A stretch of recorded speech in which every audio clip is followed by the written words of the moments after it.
Halo, selamat pagi semuanya anak-anak Bapak kelas 6B.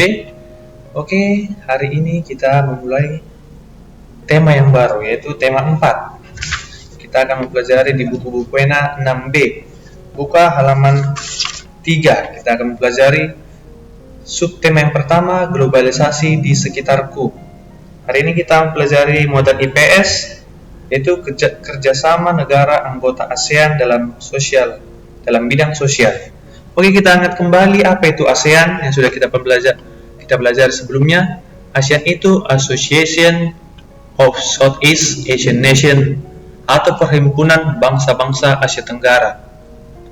Ingat, Association of Southeast Asian Nation atau Perhimpunan Bangsa-Bangsa di Asia Tenggara, yaitu negara-negara yang saling bersatu dalam sebuah organisasi dalam ASEAN. Itulah ASEAN ini sebuah organisasi yang mewadahi 10 negara di Asia Tenggara. ASEAN didirikan 8 Agustus 1967 melalui Deklarasi Bangkok.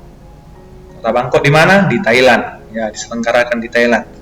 Oke, kita ingat kembali pendiri ASEAN-nya.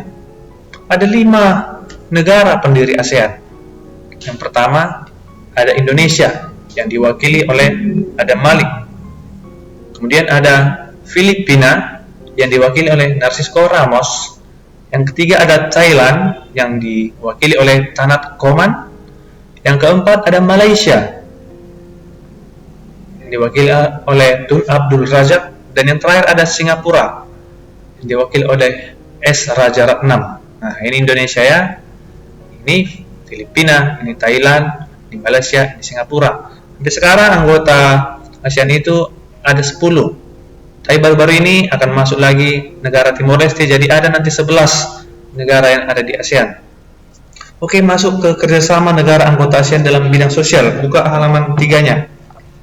Nah, di situ banyak kesamaan yang terdiri dari negara-negara ASEAN ini. Ada yang pertama, sumber daya alamnya.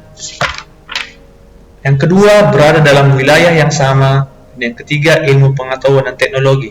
Jadi di antara negara-negara ini dia hampir sama struktur alamnya, SDM-nya. Apa itu SDM? Sumber daya manusia.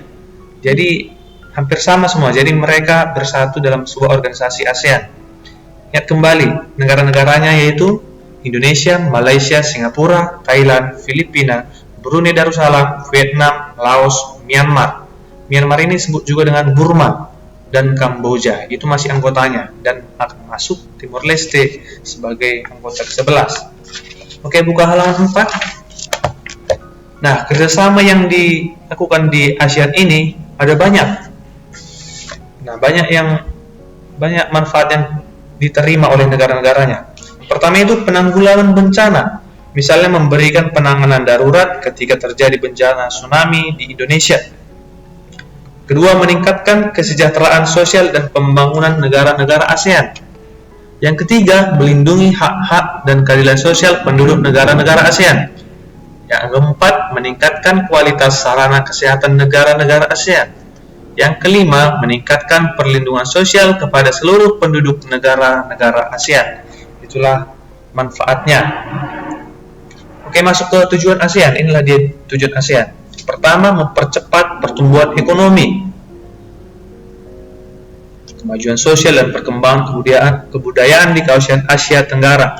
Yang kedua, meningkatkan perdamaian dan stabilitas regional supaya negara kita aman, tidak perang dengan negara yang lain, maka kita bersatu dalam sebuah perdamaian. Yang ketiga, meningkatkan kerjasama dan saling membantu untuk kepentingan bersama. Nah, seperti yang kita bahas tadi, yaitu kepentingan dalam bidang ekonomi, sosial. Itulah tujuan ASEAN ini.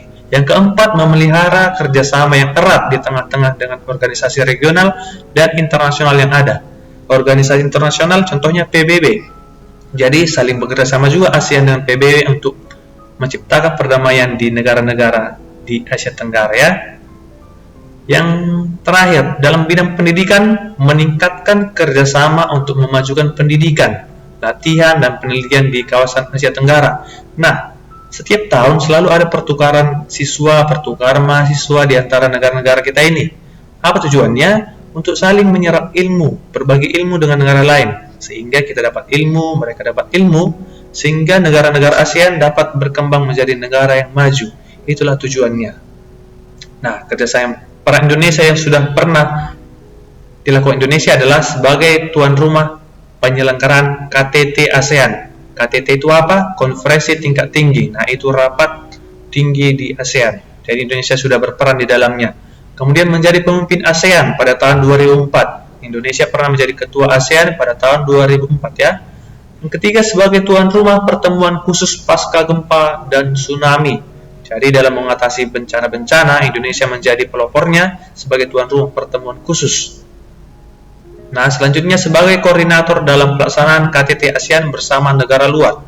Dan yang terakhir, mengusulkan pembentukan komunitas keamanan di Asia Tenggara. Nah, banyak lagi manfaat ASEAN bagi negara-negara di Asia Tenggara. Jadi tetap kita pelajari untuk selanjutnya ya. Oke, terima kasih.